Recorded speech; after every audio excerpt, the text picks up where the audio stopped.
দেখতে অবিকল অ্যারাবিয়ান মানুষদের মতো এই রোবট পৃথিবীর প্রথম মানবাকৃতি রোবট, যা আরবি ভাষায় কথা বলতে সক্ষম। সাধারণত রোবটগুলো ইংরেজি বা অন্যান্য আন্তর্জাতিক ভাষায় কথা বলে, কিন্তু এই রোবটটি তার নাতি দীর্ঘ ইতিহাসে প্রথমবারের মতো আরবি ভাষায় কথা বলার সক্ষমতা অর্জন করে, যা আরব বিশ্বের একটি বড় প্রযুক্তিগত অর্জন বলে ধরা হয়।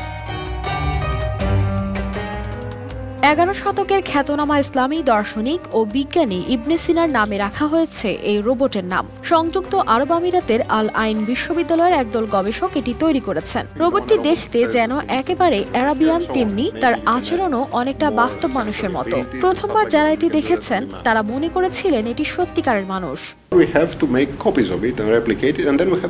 এছাড়া এর মধ্যে রয়েছে অত্যাধুনিক প্রযুক্তি, যা এর দৃষ্টি, বক্তৃতা, স্মৃতি ও গতিবিধি নিয়ন্ত্রণ করে। আল আইন বিশ্ববিদ্যালয়ের গবেষকরা মনে করেন ভবিষ্যতে এই ধরনের রোবটগুলো শপিং মল, হোটেল বা রিসেপশন ডেস্কে গ্রাহক সেবা প্রদান করতে সক্ষম। 2009 সালে প্রতিষ্ঠিত রোবটের এই প্রকল্পে সাহায্য করেছেন আবুধাবির শেখ খলিফা বিন জায়েদ। তার $2 লাখ অনুদানে এই প্রকল্প বাস্তবায়ন হয়। আরবি জানা এর রোবট প্রোগ্রামিংয়ের মাধ্যমে চাইলে কোরআনও পড়তে সক্ষম, যদিও বর্তমানে এআই চালিত একাধিক ডিভাইস ও অ্যাপ্লিকেশন রয়েছে যা দিয়ে কোরআনের শুদ্ধ উচ্চারণে তেলাওয়াত সম্ভব।